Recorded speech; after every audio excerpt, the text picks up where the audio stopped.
Okay, great. It's probably better that I'm not recorded half the time. They'd probably throw me in jail for something or other.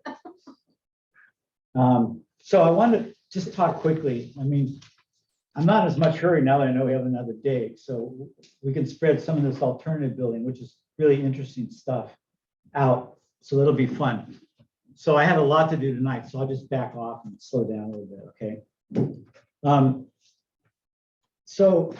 For any of you came in late, the schedule, they added another day to make it a full equivalent of 16 weeks. And so we're having the final on May 2nd instead of April 25th, which means the final prep will be the 25th, and the last day review will be May 9th, okay? And then there's no break before summer school, which is unfortunate, but that's how it worked out. Because we started late because of the pandemic. You know, it's driven by the science teachers. They have so much stuff to cover to get those guys ready to go to the university that they can't afford a week. That's a ton to them. Half the other programs in the school could, wouldn't matter that much. So we're kind of, we kind of follow them, which is fine. But teachers like a break too. It's hard to go all fall and then have no, and if you do, is there a break between the summer schools? No. So you go fall, summer, so You you did get an extra week in January. yeah, okay, well, yeah, if you make it that long. Wait, I just want to double check. So the last final or the final review is the 25th and the final's the 2nd. Yes, Okay. Fine. no, second, and then the final review is the 9th. Okay. So the finals the night. No. No, the final is the second, the review on He the final. always does it the week before finals. And then we have class, the last class. Yeah, so as usual, I have the final before final week and then the review the last week, because I want you guys to see how you did. Okay, got it. Okay. It's not too important because I give you all the answers, but still, maybe I'll make this one harder. We're gonna become the TAs. Yeah, that's true. So I wanted to cover a few things that we didn't have time last week in that unit. And one was about toxins. And they have this thing called a materials safety data sheet, MSDS, and that was in your handout.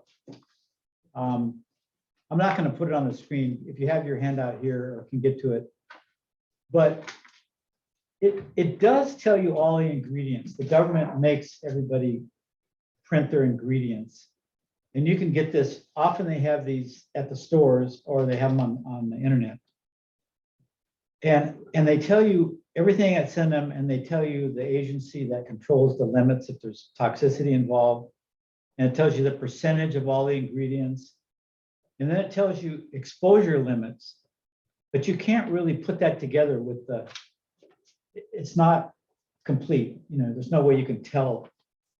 They're not going to tell you they're exceeding the exposure limits anyway.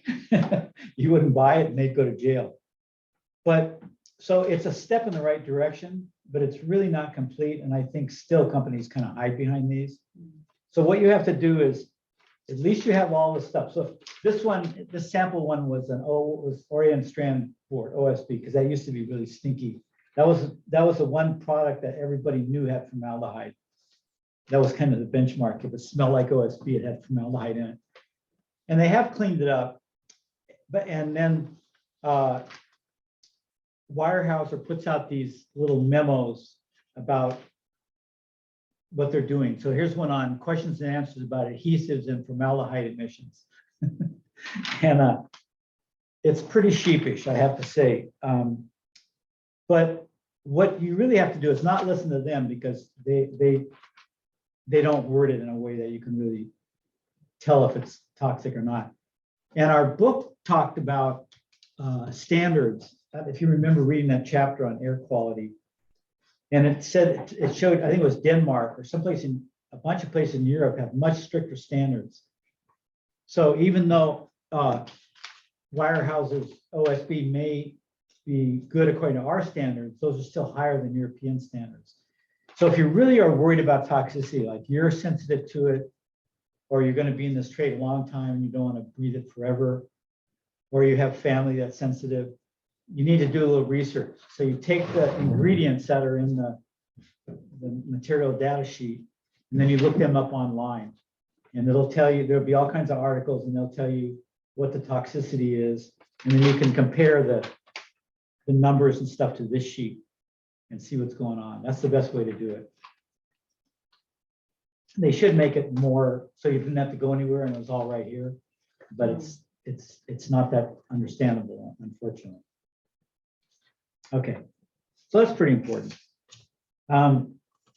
We do have standards. The EPA makes standards, and the building industry has to accrue by those standards. And that's been good because they've knocked out most urea formaldehyde altogether. And phenylformaldehyde is not as toxic, which is what everybody says. You read it in this book or textbook. That doesn't mean much, right? It's like the guys who are trying to clean up the building industry hate that phrase, not as bad as, Well, yeah, not as bad as could still kill you, it just won't kill you as fast, right? Or as hard, won't hurt as bad. So, you got to be careful. It's a consumer-driven building industry, so they're not always going to be straightforward. But nowadays, like if you order a cabinet, they'll say, non-formaldehyde or all wood box. Yeah, I did that with mine, and you pay a premium I for know. that. And I just, it wasn't a question. I was going to do it, but it Right. did not, Oh, yeah. You do the cabinets, and then all these extra things you want, the price just starts going up. The first price, the lowest price, oh, that's pretty good. And then you want all wood, or you want this and that, or no formaldehyde, and it's like, whew. But I think most consumers are aware of that. Yeah, yeah. And if you do buy cabinets for yourself or a friend or someone that you know, or a client that is interested in that, at least the person I use for my cabinets at Home Depot, find someone in the cabinet thing that's really smart. There's a woman named Uni, it's a Korean Park, I think is the last name, Uni. She's excellent, and you can talk to her about toxicity and everything, and she'll help you, get your way through the cabinets, because cabinets now are a lot harder to order than they used to be. I mean, they have a catalog this thick and the way they do it, there's a basic cabinet, there's all these add-ons. The paints are different prices, the stains are different prices, blah, blah, blah. And it takes you hours to wade through it and get exactly what you want. It's kind of nice to have someone help you. And the other thing I wanted to talk to you about was the life cycle concept. We touched on a bit, how products have a life cycle from when they're made to when they're shipped to when they're sold at a store to when they're bought by a customer to when they're ripped out and thrown away. Yeah. So that's this life. Like we have a lifetime. That's what the product has one too. And remember we said that any of those stages could be toxic or not toxic or benign or bad for the environment, bad for global warming. So I think we got that understood. And but there's another thing in terms of the cost that we didn't talk about. It's on a handout, so you may have read it. But there's different people have different names for these, but it's all the same idea. So this, I think this was from the Building for Dummies, looks like the type.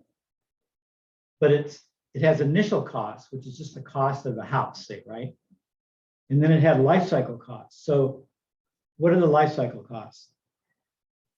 And take a guess. What would you think they would be? The life cycle cost? Yeah, as opposed to the initial costs. What it Physical takes to deterioration. maintain it? Yeah, so to account for deterioration or maintaining, those are the same thing. That's one. What else might it be? What it took to make the material originally, right? No, that's still in the cost. Oh, That's a hidden cost, but you pay that when you buy the house. Remodel. No, the cost of using the house. okay. It's not strictly a building, it's not part of the building, but you do have appliances and air conditioning, all that you use. Right. So if you buy an inefficient machine, it's a lower initial cost, but in the long run, it may be a much higher life cycle cost because it costs more to operate it.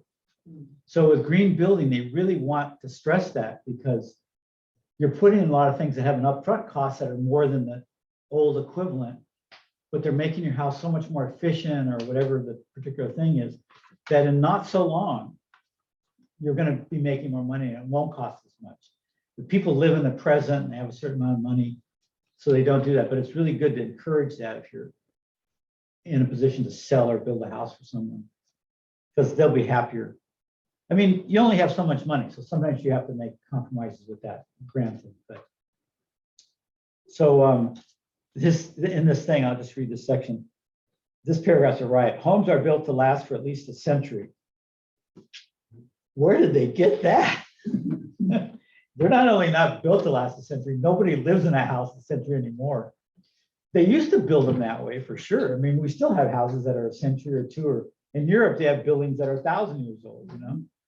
So yeah, but it's kind of funny. In that time, the cost of heating, cooling, and maintenance will be far greater than the cost of construction. Yeah, well, it could be even in less than a century, right? If you live in a harsh climate, you have really inefficient and crappy heating and cooling systems. It's going to the cost is going to come up fast. You know, a cost that homeowner has to consider also is insurance, because fire insurance Yes. nowadays, I know in some of these bigger homes in the hills, it's like 30,000 easily a year. Yeah. So that's And could I we, don't know how that affects how you build. If you build it. well, for yeah, fire, no, absolutely it could, because they're fireproof products. If you have more fireproof products. Oh, yeah, no, the hopefully that insurance would would go honor down. that totally. And around here in the fire zones, I mean, it's almost all a fire zone now. Interestingly, if you live in the middle of the city, it's not a fire zone Right. because there's going to be so much effort to keep There's it a lot of from burning the stuff, yeah. city down. Right. But if you live on the edge of the city, especially between the city and the hills, oh, you're always vulnerable, you know. And you know, like I remember Joe's house, that trout club house, all artificial fireproof material, you know. But then there's now an argument, though, a lot of the fireproof materials are not air quality safe. Right? Well, some are. Some are, I but you don't know gotta about a lot of them. investigate like how making Yeah, I've never heard anything, Trek products, you know, like, the decking. yeah, well, they make decking, they also make trim and stuff. Okay. I've never heard of that being toxic. And you would think that would come under fire, you know, if it was, because it's so used, you know, and babies are crying around on deck. So I don't know, you get close to a lot. So I've never heard that though, but they do make trim and decks out of PVC, and that can be toxic. Yeah.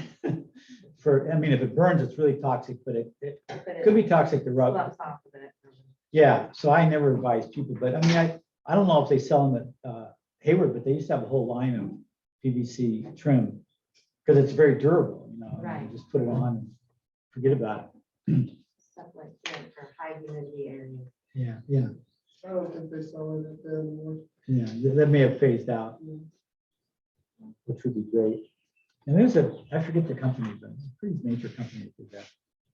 So there's a thing called rate of return for all you financial people. Have you heard of that before?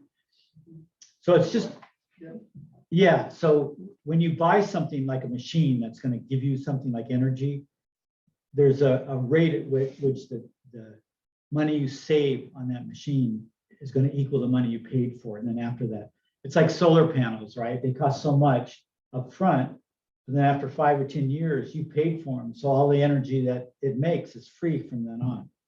So the rate of return, you return back to even is the rate. I mean, the rate of return is that rate, that time when you're back to even. So that's part of what you consider when you consider spending money to save money, you know, in terms of energy. And if you buy solar panels, they'll, on their paperwork, they'll have rate of returns and all this financial statement for you. And that's usually, they don't have to lie about that. It's so good that it's pretty good. It's pretty straightforward. Okay, that was all for that. I had a picture, I'm too lazy to put this on too, but this was in, Isn't that, is that red light, doesn't that project up the gadget over there? What is yeah, that thing? it's a projector. to do Yeah. this. I just said I was too lazy. Oh, you're too late to go. Yeah, I'll do it for something, That's but fine. this I is- didn't know if that was like a- well, maybe I'll do this. Some things don't show up that well on there. Let's try I didn't this. know. All the ladybug. No, I'll just show you. I'll just pass it around. I wish I knew where it was. I didn't know. It says Livia Corona Benjamin. Oh, that's the award. Yeah, I think it's in Mexico. But Mexico is not the only, yeah. Ixtapaluca. You pronounce IX, and it's not Spanish, No. it's Aztec, but. I know, X doesn't make Yeah. sense. So anyway, Oh my gosh. anybody ever been up to Daly Cities in South San Francisco? Wow. It was that way too. They built 1,000 homes exactly alike. It was like that. And there was a place, the first place was in New Jersey or somewhere. They had this development. That's I insane. forget what the name of it was, but it's a classic. Have you heard about the UCSB dorm? Yeah. Dormzilla? There's a UCSB dorm being built. That's basically a prison. Right? Well, I mean, I think most dorms in my day were Yeah. kind of more like that. Yeah, it's just no. I'm not trying to age myself out here, but I mean, we had one window, but it looked kind of like a prison. You know, the ones that are, the old ones at UCSB, They're not very attractive. they're not The very old what? ones? The old ones.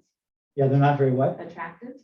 Oh, well, I think they are, but that's Oh, a matter okay. of taste. But Sure. they were 2-story and they were linear, so both Oh, sides, they had windows. Yeah, no, those are nice. So, you know, I mean, I'm thinking of regardless of the Francisco style, Torre. the function was really cool. Francisco Torres, I mean, that wasn't, Oh, yeah. that's the kind of dorm I had. Oh, high rise like that? Yep. Oh. Huh. Yeah, I guess, yeah, I went to SC, I guess they had them there too. They were high rise too. Yeah. somewhere. I mean, the reality is in Santa Barbara, it's just housing is such a juggernaut. Yeah, oh, yeah. Uh, No kidding. Not that they should be in prison. But there has to be something. Is that going through with that? They're building? keeping it on the DL because Well, I think there's a lot of money thrown at UC Santa Barbara by private lenders. 300 million. Yeah, Yeah, but they it's- don't want to, they don't want that gift to go away.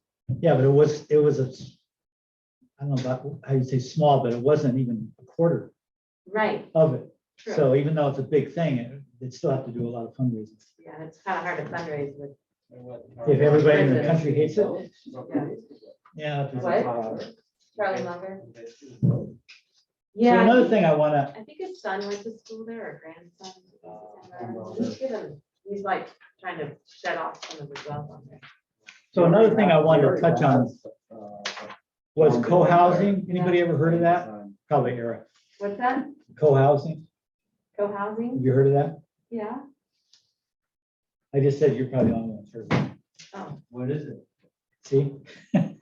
It's where people build a community together and usually they have individual homes, but they may have a common kitchen or common rec facilities or whatever.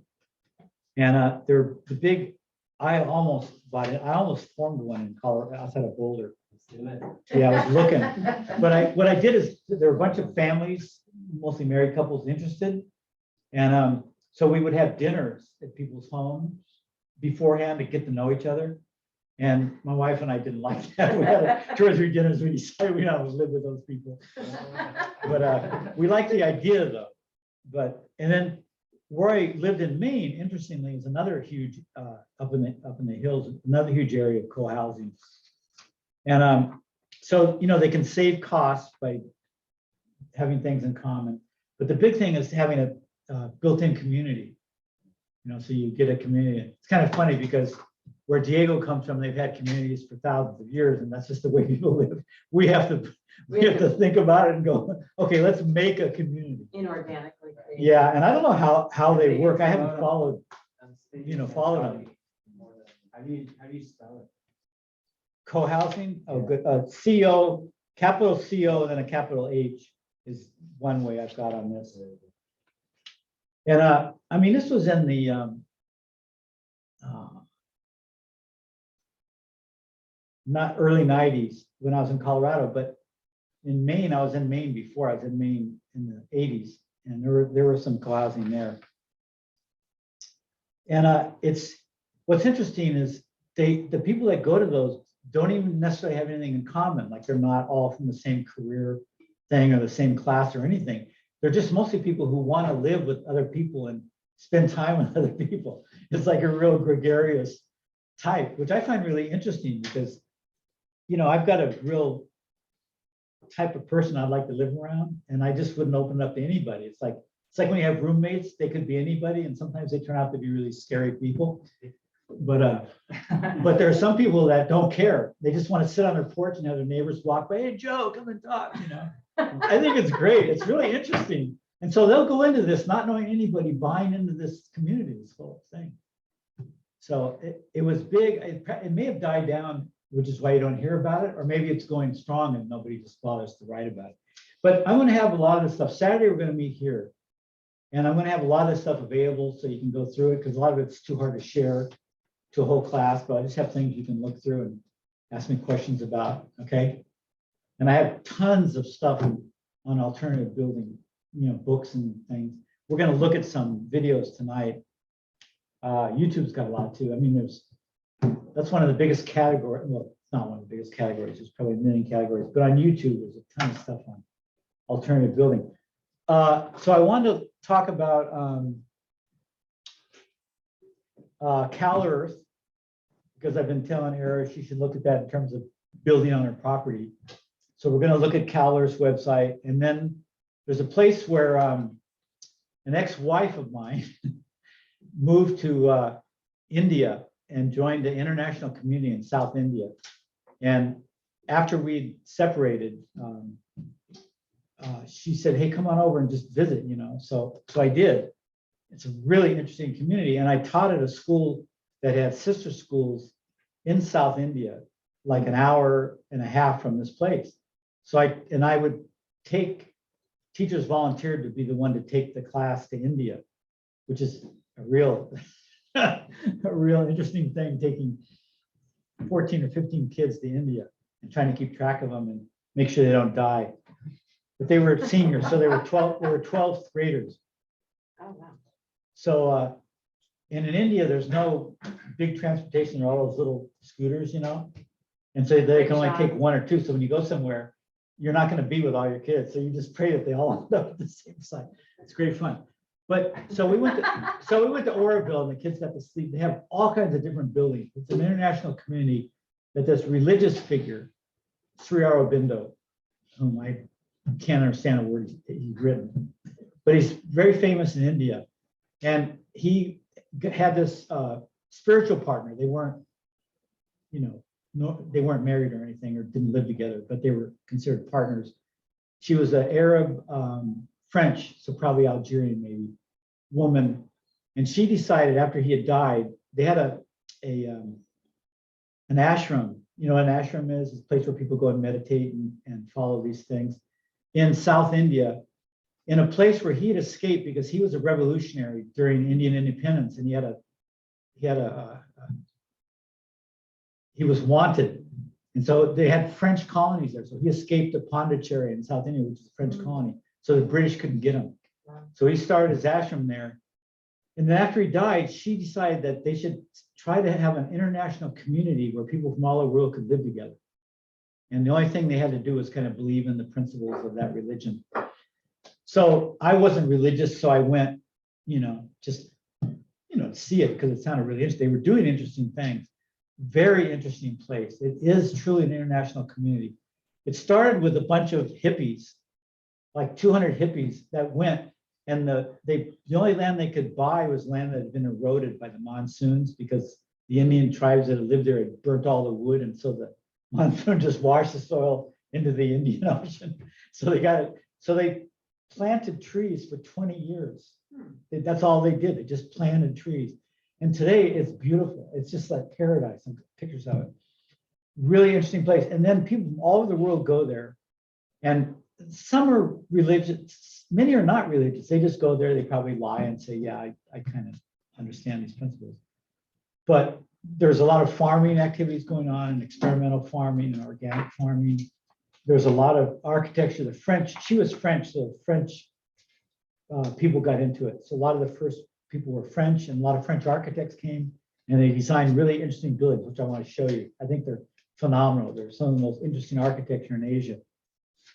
And they built this giant lotus building and gold leafed it. I mean, it's ridiculous. And it's their meditation hall, and it's got a huge room.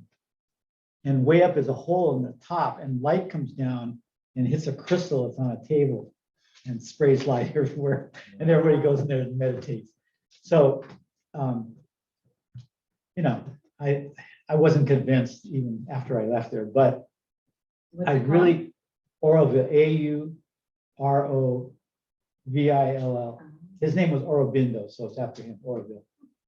And they've got a 1,000 or 2 people, and they make things, and they, you know, to sell.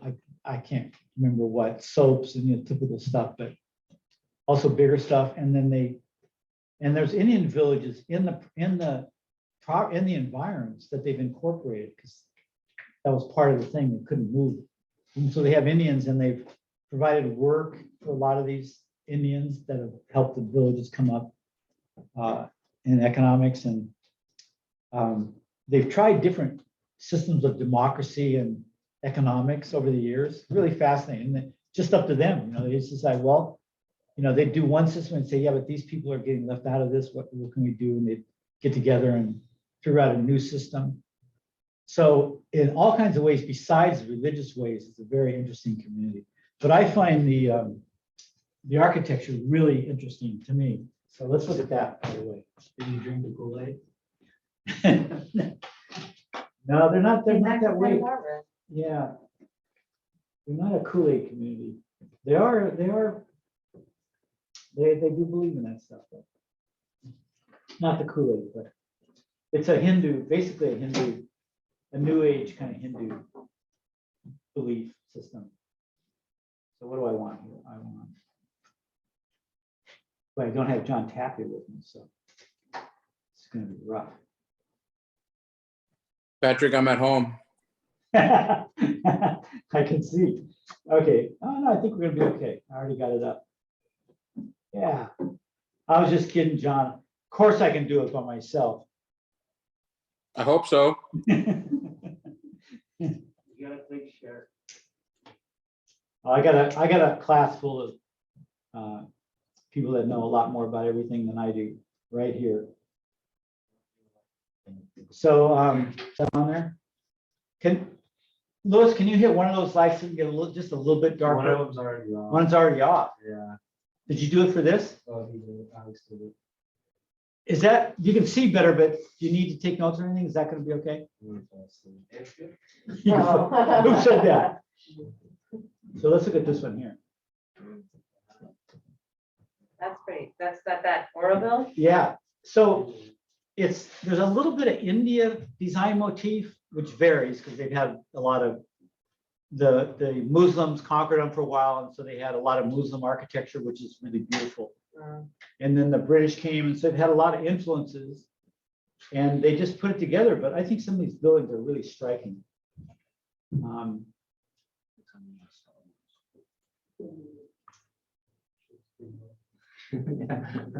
Yeah. So they also do their own rammed earth with stone. You know, you can make adobe with water and kind of have it chemically bond, or you can put pressure on just dirt, and if you pressure it so much, it'll actually form bricks. They have they discovered a way to do that. And the French were really into ferro cement, so they're into a lot of reinforced cement. Well, see, here's a brick with a, you know, a kind of a local Wow. Indian thatch. I think they're really So unusual. it's interesting, so they allow, I noticed they have kind of almost like a moat around. Yeah, So all the water will shed off into that kind of the perimeter. ditch. right. Right. probably a way to Yeah. harness water. And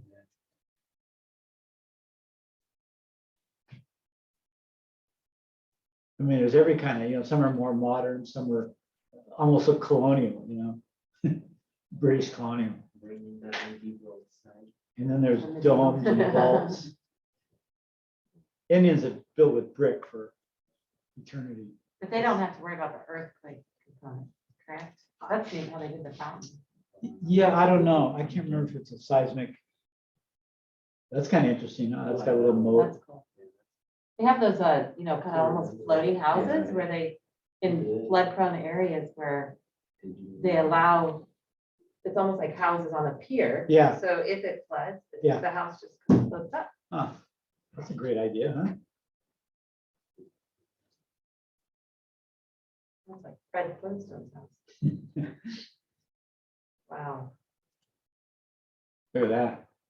It's got a Pretty little wild. fan like that. Like the That's- Campbell Hall Yeah, that's over by, those are pillars like in British Gothic cathedrals have those. Oh. The pillars come up and then they turn into like flowers. And I think there's some early Indian architecture like that too. so Gaudi in Barcelona, he created he tried to create a utopia village. And he had some of that same. Oh, really? architecture. Oh, I didn't know that. I know about his architecture. Yeah. Oh, cool. It went belly up though. Is that Park? Well. Yes. Have you been there? Yeah, Because they have that under, the whole, yeah, under that park yeah, or yeah. the plaza or whatever. Uh-huh, uh-huh. Mhm. Yeah, it's really pretty. Have you been there? That was fantasy land.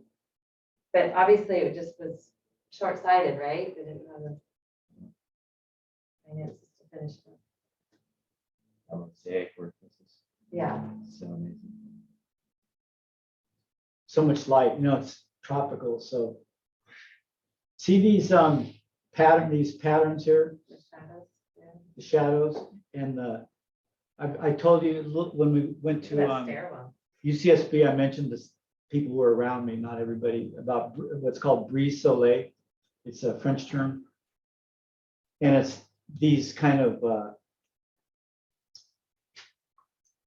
cement screens that filter the sun, let sunlight through and block others. I'll show you. There's probably a bunch here. Santa Barbara has some on State Street. Some of the old banks had those. It was really big in the 50s, 60s, and 70s here, and then we sort of got away from it. That's kind of cool with the concrete and the brick interspersed there. Nice.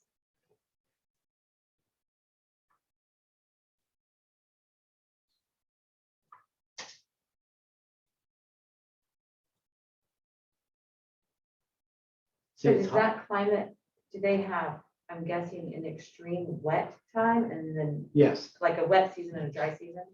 yeah, a monsoon season, Right. and it's That's really crazy. rainy, and then that's it. No, those are stairs. Then it's dry and hot. And Yeah. The stairs would never meet code here, huh? Oh my gosh. Yeah. Yeah.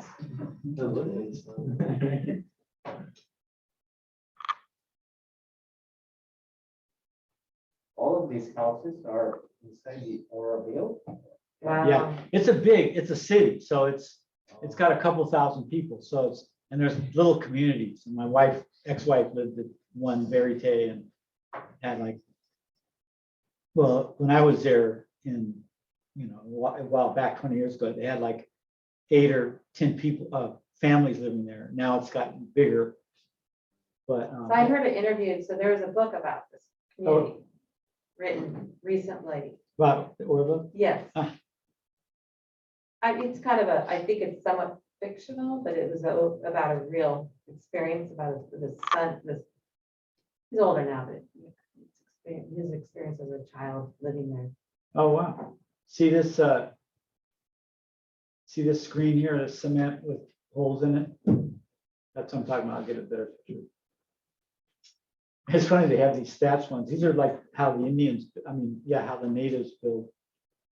There's probably some of these in the environment somewhere. But people come and go, they'll maybe get a house and then they'll go and back to France or to Japan and make some more money and then come back out. It's a fluid population. But the things they seem to take up, they do pretty well. And the whole idea was just to see if people from all parts of the world could actually live together in one place. And that seems to be pretty successful. And, we'd have to, yeah, this is like the native huts are like this. It looks like there's a lot of liberty to create really what you want to create. Yeah, I mean, India's probably pretty lax anyway, Right. because there's so many people, they can't be two. And I think in Oroville, everybody And just, that's I think it's very endearing to have that freedom to be able to. yeah. Well, I'm reading this book now about anarchism. And that the only true democracy is where it's consensual or where everybody comes to a consensus, so everybody's satisfied. So everyone may have to come back a little bit on their ideal plan that they want so that everybody will accept it. But the final result is everybody likes it, whereas in ours, half the people don't like it. You get a 51% who vote for something, the 49% could hate it. In fact, that's what's happened to our country. It's torn apart by that. So there's a lot of thinkers trying to figure out a way of doing it. And I'm reading this book on the history of it. And apparently all over the world, they have experimented with all these things. But the representative democracies and the dictatorships control all the media. So they would never talk about this stuff, of course. Well, but it was interesting with this, whoever wrote this book, I remember him saying, it's titled Utopia, trying to create a utopia. Yeah. And, the personalities were such extreme personalities that it became challenging Yeah. to come to consensus. Yes. Even though in their minds, I think these personalities wanted that, Yeah. but really they are such eccentric people. That could have been Orville. I mean, It was Orville, yeah. yeah, So- but in the end, he had decided to return as an adult and raise his family there, Oh, wow. even though he had such crazy Yeah. upbringing. It is crazy because that's the way it is when you have a consensus, There's going to be a lot of arguing. Well, there was some extreme stuff, Yeah, yeah, yeah. but. But they've gone through there's a book on their economics and their governing that came out about 20 years ago. But I think ultimately, as an adult, you realize that even though there was some crazy people there that caused a lot of trauma, he realized though that he still would prefer to be living in that kind of environment as an adult to raise his children. And he's coming from now the wisdom of how to raise his children in that Yeah. environment. Yeah. Whereas his parents didn't. Yeah, That was interesting. Is your ex-wife still over there? What? Is your ex-wife still over there? complicated. Not full time. She had a problem with the Indian attitude toward women. Mm. Because a lot of people living there were Indians, and India has a real problem with misogyny. When she was there, when she first went there, she walked toward one of the villages inside from her house, and there was a woman hanging from a tree. So, it Yeah. gets to the extreme of that. So she's always hating. So she had a house built there, small house, but the construction people were so nasty and treated her so bad that she came away for a few years. I think she's back there off and on. But that's true of almost everybody there. You're kind of there for a while, and then they need to go out either to make money. But you can go there, and they will pay for your basic food and residence and everything, and you just have to work there in some capacity. So it's very socialist in some ways.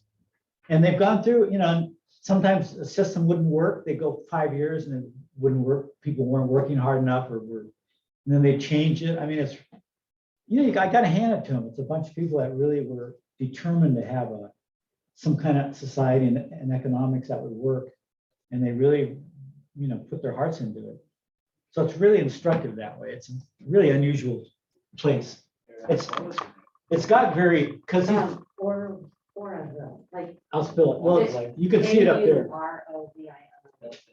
Yes. Oh, the book, better to have gone, love, and death. Wait, what's the name of that? Better to have gone, love, death, and the quest for utopia in Oroville. Better to have gone, that's the first title. Yeah. The quest for, Kapoor. oh, wow, that's cool. You know, so many, you know, it's like, have you guys ever heard of the kind of revolution Chiapas had in Mexico? Some of you Mexican Americans may have connections of some kind or may not have heard about it, but they actually had a revolution. So did Argentina recently.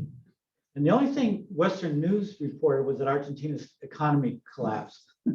But the reason it collapsed is because they decided they wanted to do everything differently than it had been done before. They changed their whole government. They made a lot of local governing bodies.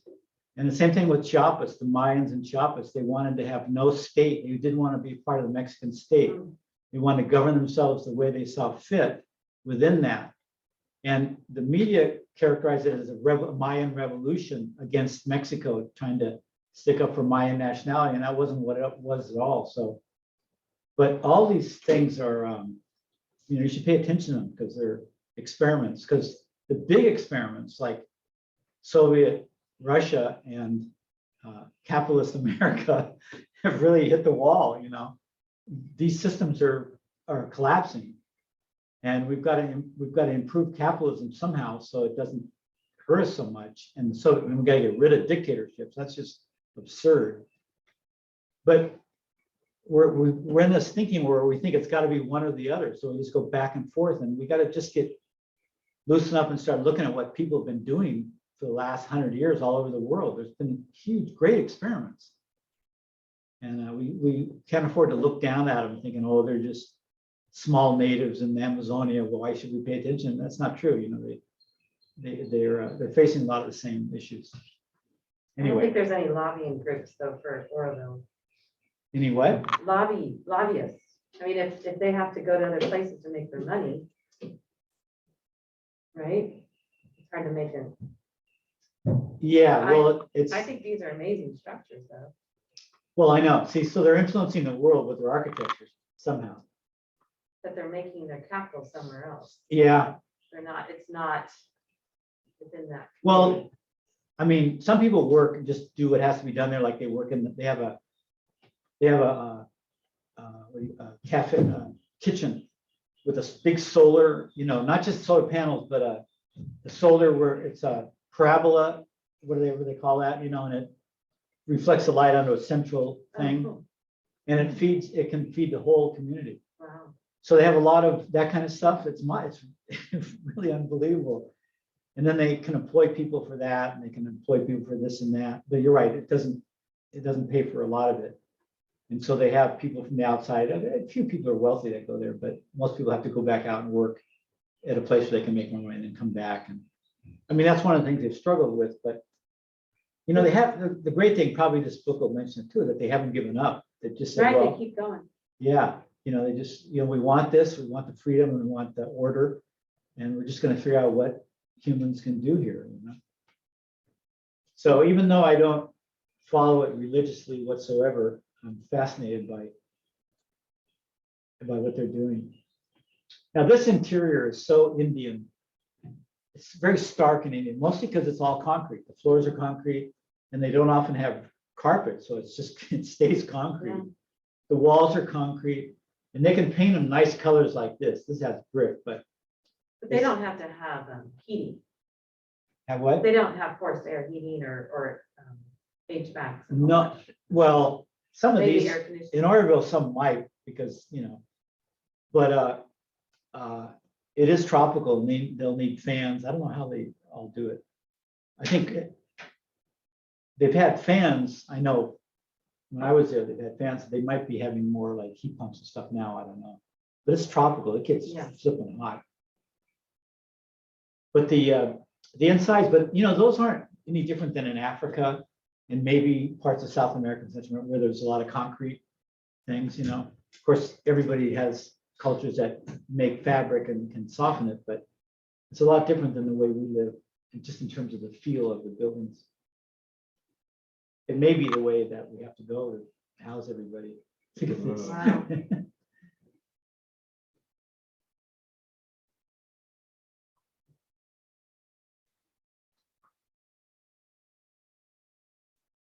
I had a lot of my kids when we went to Verite where my ex-wife was.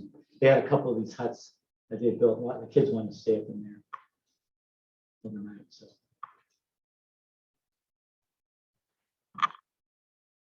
Okay, I think you get the idea, huh? So if you want to look at, I mean, I could look at these forever because I like architecture, but I mean, it's just every year I do this, they have more pictures and newer structures. So, I mean, I think they're just fabulous. That's almost a Japanese one. Uh-huh.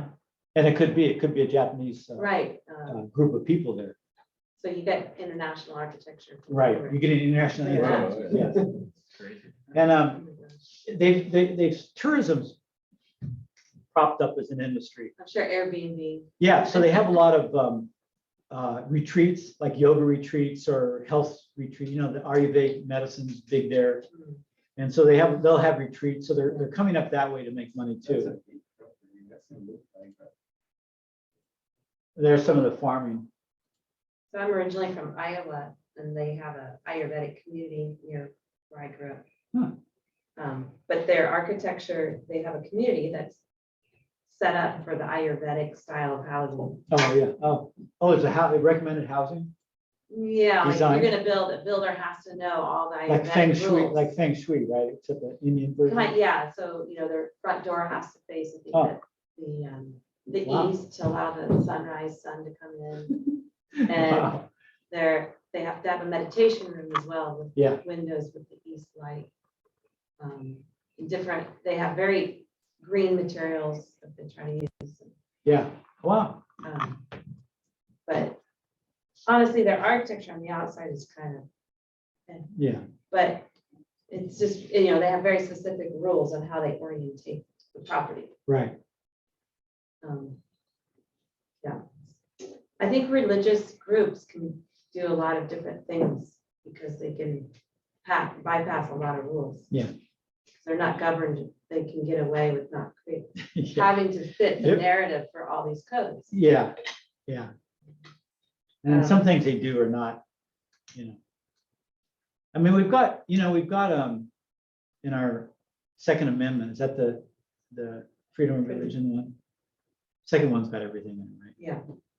But we do have some constraints on religion, like the Santeria people from the Mediterranean started coming to Florida, immigrating, and they had a lot of sacrifices of animals, not Okay. but they were just, the community got upset. Some of the communities they were in and said, we don't do our religion to do that. And we consider that kind of not cool. And the Supreme Court backed them up. And they said your religion can't violate the general norms of the community. And so slaughtering chickens on the altar, it's not slaughtering them to eat in the back room, but it's in a ceremony. They said that was not okay for those communities. So, but they get away with a lot. I mean, they can get, you're right, they can duck a lot of. Okay, so what was the other one I said I wanted to look at?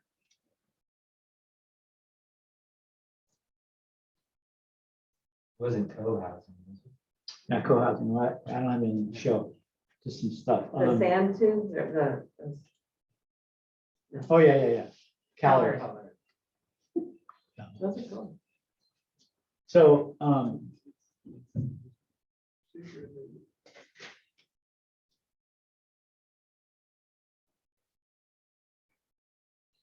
so those are the bag, you see the bags up pretty close.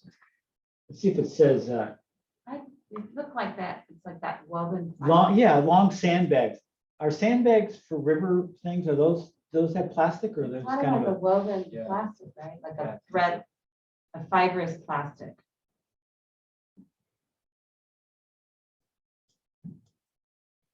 Well, that looks like plastic to me, doesn't it? yeah, so that's the bag. Degradable, it says they're degradable. so they're- Oh, Interesting. so then Yeah. once they're formed and the outside is all. Yeah, then you Yeah. plaster, then they can degrade all. Oh, you I see. want. They're synthetic. So- I wonder what they're synthetic. The whole idea is you don't need sand with any clay in That's it, interesting. right? And that's hard to find. Like, if you had to make all your structures out of clay, that might be a problem with even your property with clay. You may have enough for it, but a lot of places don't have clay. Right. Maybe it's some sort of like fibrous. And so this keeps its shape until you get it covered and then you're, Got it. uh, Yeah, those are really, but see there, they're putting. and them- those are in California? Yeah, it's down north of Bakersfield as you come up into the like Apple Valley, that Yeah, area. What I say the name of the town was, Oh, yeah. it's Hesperia. from here, it's Is it Hesperia? Hesperia, thank you, yes. let's go this Saturday after finals week. Oh, yeah. Road trip. Good trip.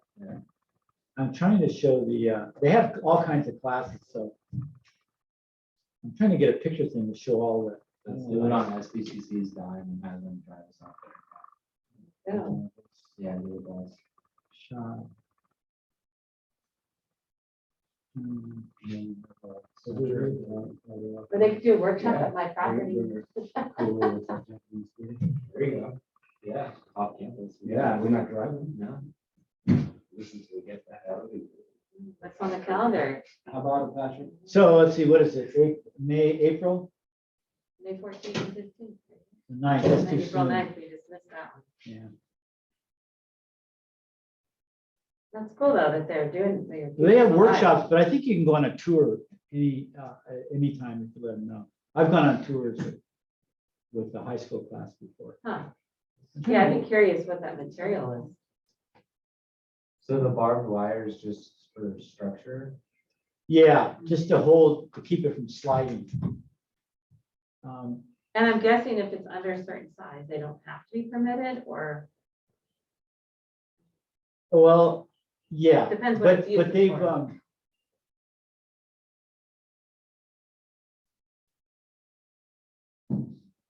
they've got like 1,000 pictures. I can't believe I can't find them. You can move on. He internet. wanted to do a 2,300 square foot home that was more American than had garages. Oh, funny. Yeah, it's funny. You can So- move on those arrows there. Yeah, so he did it. Yeah, let's,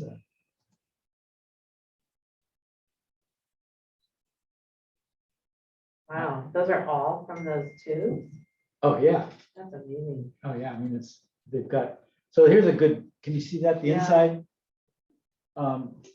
So, you know, he's got an arch, right? A specific kind of arch that holds itself. And then if you make the arch two-dimensional, it's a vault. Right. And then if you make it three-dimensional, it's a dome. But it's not heavy on view windows. I mean, No. It looks like you have a lot of natural light, but not Yeah. necessarily for view. Yeah, and that's, I don't know. You could probably have bigger windows in some, if you had a big enough dome that it wasn't taking a lot of the structure, but he comes from Iran Mm, and a lot of his design motifs are North African. And those are both places that are hot. You don't want. And so they don't want windows. I suspect that might be it. But let's keep looking. There might be. But you know, you can end up with a regular type home on the inside, or you can end up with one that's kind of a hybrid. That's kind of cool. But you know, all the walls are plastered, so.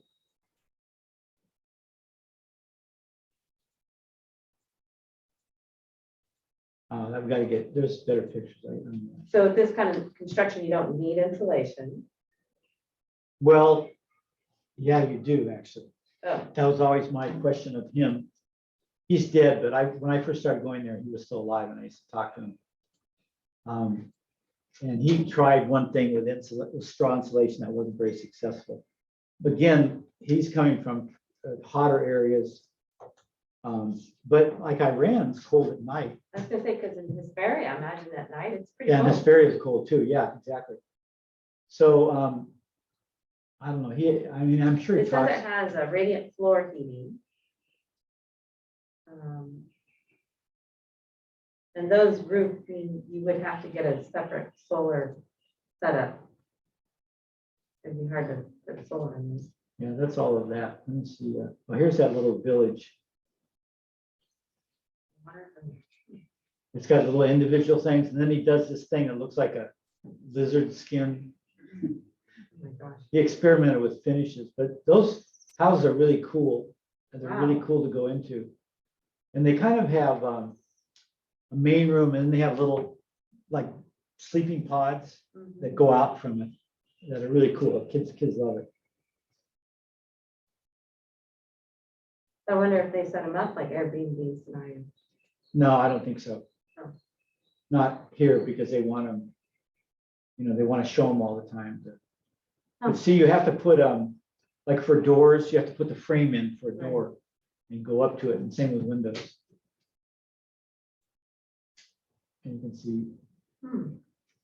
but it's so easy. I mean, you can do this and, depending on how many people are working on it at once, but Says matter in of one day, weeks. some 5 to 7 builders. yeah. Wow. See?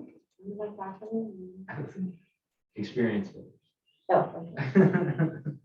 But the other nice thing about it is But then we'll have it's 20. round design, Minutes. dome design, right, which is something we don't have.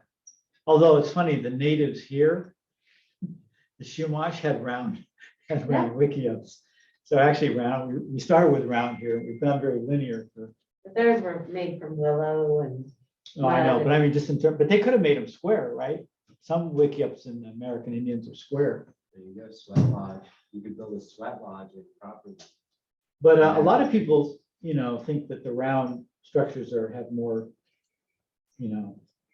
good vibes or psychic energy or whatever. I don't know.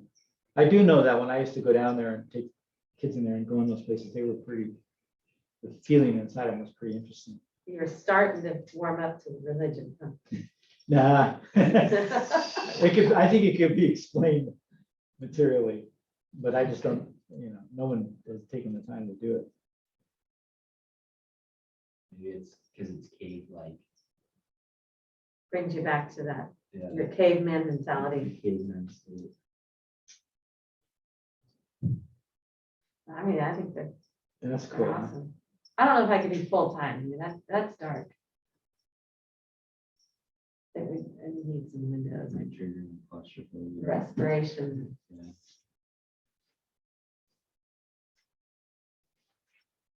Yeah, I think there's a That's little cool. light.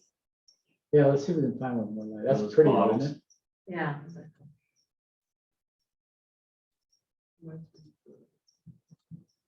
Park down on the waterfront. Oh, yeah, there's Yeah, that little. Chase Pond Park, Yeah, exactly. whatever you call it. Yeah, the little. Yeah, they light had like a area. little dome. Yeah. Well, and you can hybridize this. If you need to put a metal structural piece to have a bigger, Right. you could even do an arch with glass to have a bigger opening. You could do that, but Well, the neat thing about constructing something like this, it's obviously a community effort. yeah. It goes So back is to it- that utopia kind of scenario. So there's a double. Well, he's just trying to find he was trying to find an architecture that was universal and easy to build, didn't need professionals to build. When you're using materials on site, Yeah, instead of ordering them for, and that bag thing, I mean, NASA employed him for a while. Because when we were thinking of, and we still are, but colonizing bars. colonizing Mars and the moon, Right, you yeah. can't haul up tons of lumber and steel in a rocket load, but you can haul up these bags. And we know that both those planets have sand, sand. So he said, just haul up the bags and barbed wire and you're good to You just have go. to find water. They have ice, I guess you could melt it. Of course, I guess you have to be, well, they wouldn't have to, I don't know how you'd airproof them. The Martian, what did he do? Oh, right, you just have a little bubble. Yeah, you have to make it airtight or something because there'd be who knows? He also. He also designed these for immigrants or not immigrant, what do you call people running from disaster refugees? Oh, Refugees, Yeah, because you can build one of these and with no windows or just small windows, just to keep the rain and the cold. Mm. You can build it in a few hours and then you can just pile in a bunch of people and I mean, they'll survive, just temporary so they don't die from the cold. Hmm. This, he did a brick tower. It's in the background here. There's probably a shot somewhere. really cool. It had nothing to do with, Significant. yeah, it's this one right here. Let's Huh. see if we can get a shot of it. Mars 1.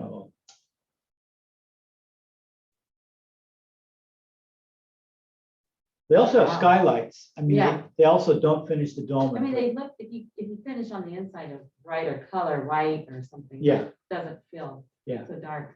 Yeah. There you go. There's an astronaut. Matt Damon. There's the future. Uh, Whoa. Sculpture Garden. That's cool. Ooh. There you go. I'll just put sculptures at my property. I don't think I need a permit for that. Well, you could do a pretty quick vaulted, linear or a dome that was big enough to put tools in, Yeah. put a door in and lock it. Or some sheet. That would be a quick and dirty thing to do. And actually, if you saw that from the highway, it probably might look like just another hill. But yeah, he did this dome. He did one in the city of Hesperia. He worked with them and they had a city square and he did this dome out of brick. Huh. Just for the heck of it. Look at that light. That's cool, Wow, isn't it? that is cool. Yeah, all the reflect. But it's got a bench. Cool thing about round buildings like that is that if you sit on the edge and you talk, it goes around. everywhere.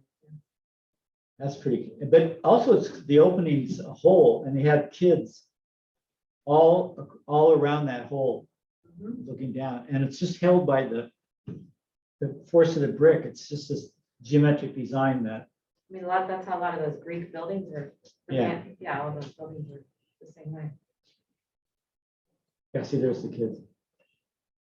I don't even think there's rebar in there. Oh, yeah, there is. Right there. A little. I love those light patterns.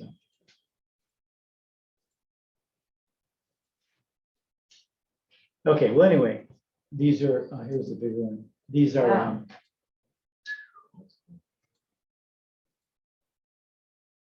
they're just there. That's the guy who started there. And our Kalili. Yeah, look at, that's Hesperia in December. Oh, wow. That's neat.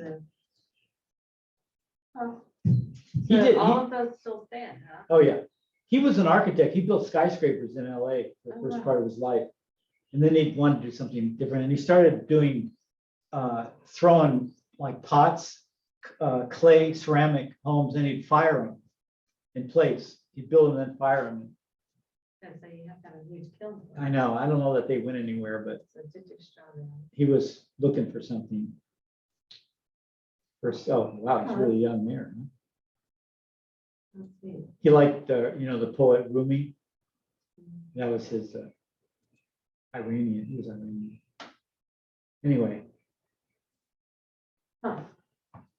that's an interesting place. They have all kinds, the good one to take would be a plaster workshop. To see what kind of plasters they probably demonstrate a variety of plasters. That would be really worth taking. But I never took a workshop. I had classes, high school classes come down and we'd stomp in the mud. We'd make some of the mud stuff and yeah, hit the light, would you, Louis, please? Both of them or just one? No, that's probably okay, huh? Give us a You little have time to readjust your- get used to.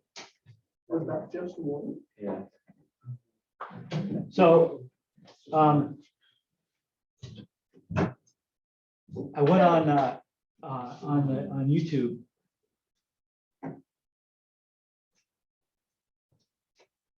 I was gonna ask about the airstream.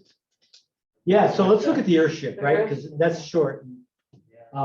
And we'll just keep going, like, well, we that the don't one in finish Arizona? tonight, we'll finish Saturday, and then we'll do it next Monday. We'll keep looking at these. They're kind of cool, huh? Yeah. There's no other class that does it, so, and green building, this technically this is part of green building, because we may just shit can our whole way of building and go to something exotic in purposes of being green, who knows? Well, I would think, the challenge in California is just making sure that you're to code. you know, how, The dome, right. he had the San Bernardino Fire Department come and test it. And Oh. what they do is they hook fire trucks to all four sides and they just start tugging. And it withstood all the seismic tests.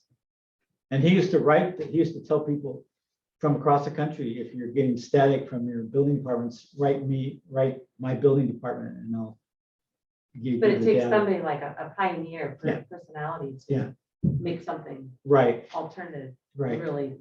So he was an architect, so he probably had an engineer way of thinking about it, but yeah, you do have to clear that, you know. Do you need a permit for building those? Yeah. solar chips here in If it's- California? If it's above our 120 square feet, Yeah, so what would that be? 10 by 12, Any math people here? So it'd be a 10 foot by 12 structure. a little bit bigger than 10 because, Right. yeah, maybe a I 12 mean, foot that's, diameter. that's the irony of California. You'd think that we'd be more open-minded of how you could work it out.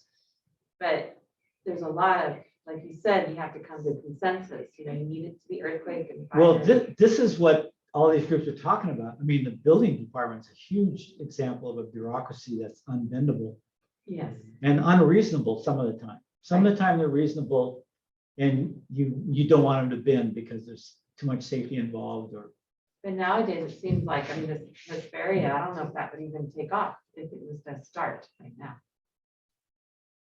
I'm sorry, you don't know If what? if it would be initiated in today's time with all the fire and earthquake requirements, Yeah, even though it would pass, yeah, no, it's, well, it just takes somebody, a pioneer Sure. personality to and you know, get it going. this, when I worked at Oak Grove School out in Ojai, Ojai's in Ventura County, not Santa Barbara. And I tried to get things passed for the students to build. And the building department was really bad. And so I heard about ag buildings, which have really much less standards. So everything I built, I called an ag building. And I mean, it wasn't classrooms, so they weren't in at all.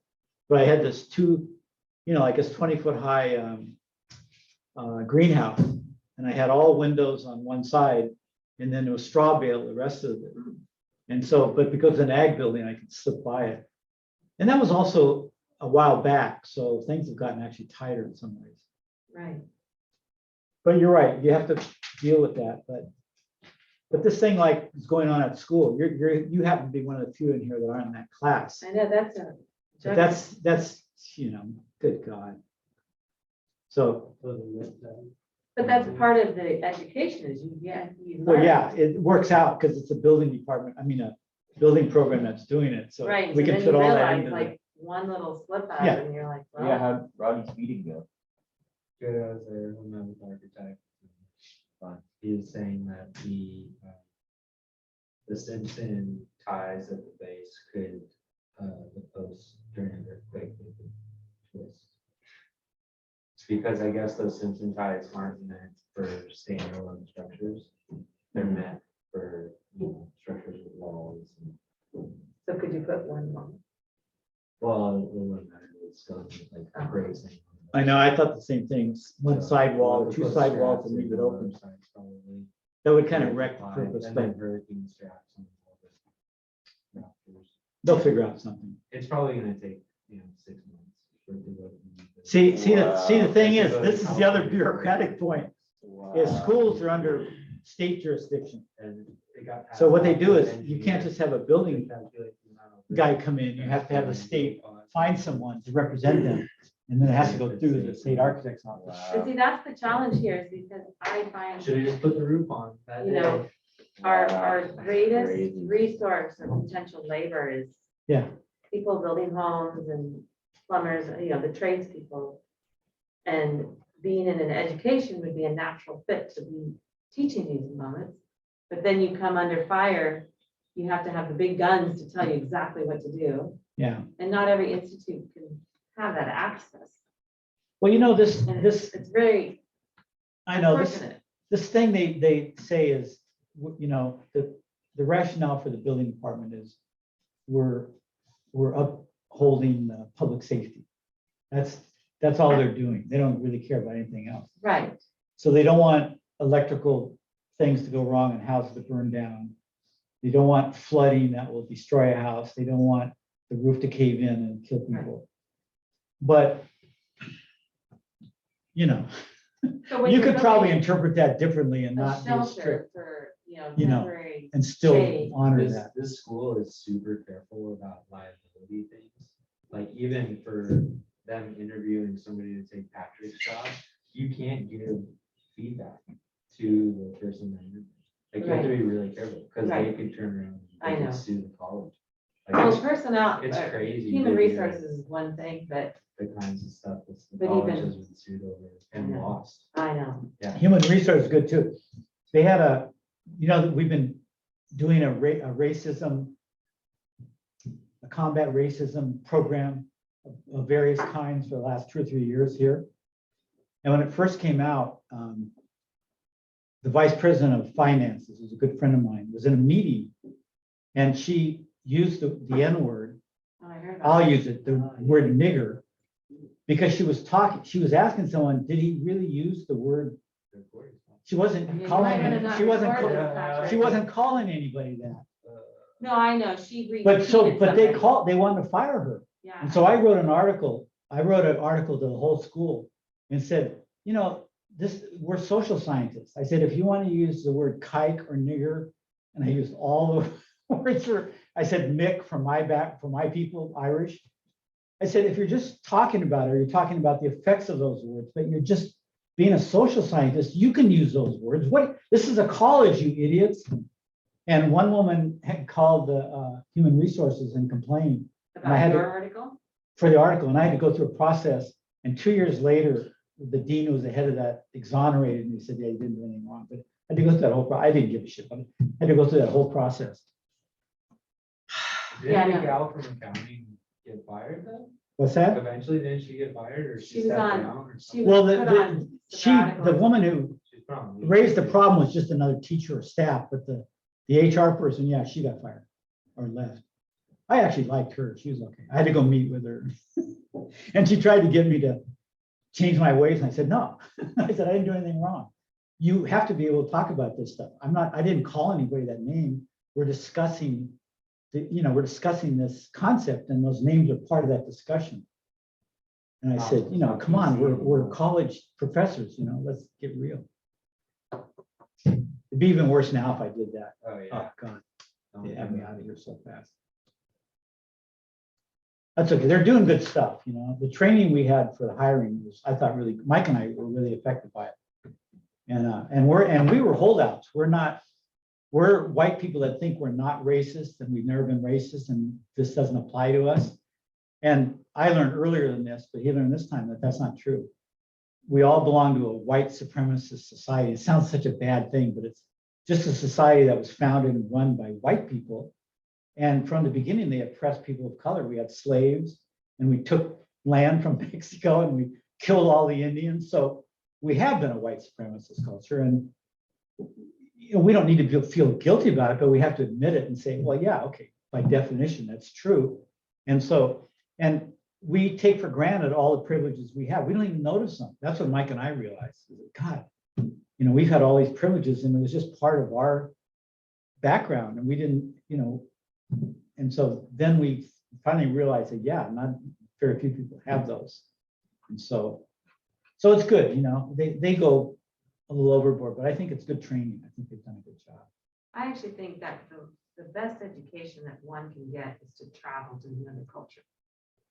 Totally. Because then you're really a fish out of water and then Yeah. you realize, your identity, how it fits in, and you look at this other culture and find out, oh, you can see hierarchies in every culture. Right. Whether it's, whatever color, whatever, and you realize how you then, you have a better concept of your own culture and see Yeah. where you are in, Yeah. in the hierarchy of, Yeah. the society. Right. And you may not be doing anything personally that's racist. I mean, I believe most white people aren't racist, but they do overlook the privilege they have and the hardships that other people have. They just, it's not part of their vision. And they need to pay more attention to that, that's for sure. So we're going forward with it. And then, going back to housing, it's like in many cultures, I've been living in Paraguay. People, a female does not live on their own. They are in a family. If Yeah. they're not married, they live with their family. Yeah. I don't know if that's for Bolivia as well. In most South Americans are very patriarchal. Right. So it's, when you talk about like your co-housing or whatever, that concept of a community home is really pretty true for most cultures, Yeah. aside from ours. Yeah. And I'm reading this book I've been telling you about, by anthropologists, and they're talking about the first explorers that were here and colonists, whether they're English or French in Canada. And they actually have these discussions that there were some leaders in these tribes, or they were high people in the tribes around New York that spoke enough English that they could actually get in philosophical discussions with some of the colonists. And they one thing they did is they made fun of French society, like in Canada, and they said, you guys are so uptight about everything. You're constantly worrying, you're constantly talking, and you don't care for each other. And then these anthropologists, they're social scientists, they're getting a lot of data to back this up. And they've got data on the people who either were kidnapped by Indians or married into Indian tribes. And 90% of them wanted to stay with the Indians, even if they could go back. Because they said there was a bigger connection between people. So that's something we could learn. Americans are very independent and kind of standoffish people. And we don't like communities because we're a little afraid of them. So, there's a lot going on in the world. I think we'll probably end up changing that way, but we're really a different people that way than most of the rest of the planet. But I thought it was really interesting. And they had put down all these native speakers, but the people that heard them said, these guys are as smart as anybody we have. And they weren't educated or anything. They were just leaders, and they just lived a life as Native Americans. I thought that was pretty cool. So anyway, and architecture and communities, physical communities have a lot to do with that, right? So, communities feel that. It's like civic areas in a community. People fight over those, like this thing on State Street, when the architects wanted to take those things out, people got up and fought like crazy because it's a more social thing. Right, It feels more sociable. So we actually have that in us, and it only comes out when we've stumbled upon something really nice and someone tries to take it away, then it comes out. But I envision all kinds. I want to take traffic off of Cabrillo and State and make that a giant round plaza Well, before Bud, with stuff people selling food and stuff. Bud Stewart, is that the sculpture of the dolphins? At the Yeah, I know that one. I don't know him. Yeah. Is it Bud Bottoms or whatever? But they had all kinds of concepts of how to do that whole State Cabrillo deal. Oh, really? They did have concepts that Yeah. lower State Yeah. up to the train, up to the freeway. A lot of it's Not gonna be cars. right. So you could do that. That would be really fun to go down there. It'd be really a blast. And then I want to close Cabrillo all the way to community college. And then those restaurants you figure out a way to get traffic. There's back streets, you could do it. But with people walking along there, just like everywhere, like in France or anywhere, those restaurants would be fine. Oh, People would go in, be a lot of people milling around. I thought of little, even educational Well, you museum gotta have things. bike paths, right? Bike paths, you could have amphitheaters in the sand, people But reading what about the poetry, parades?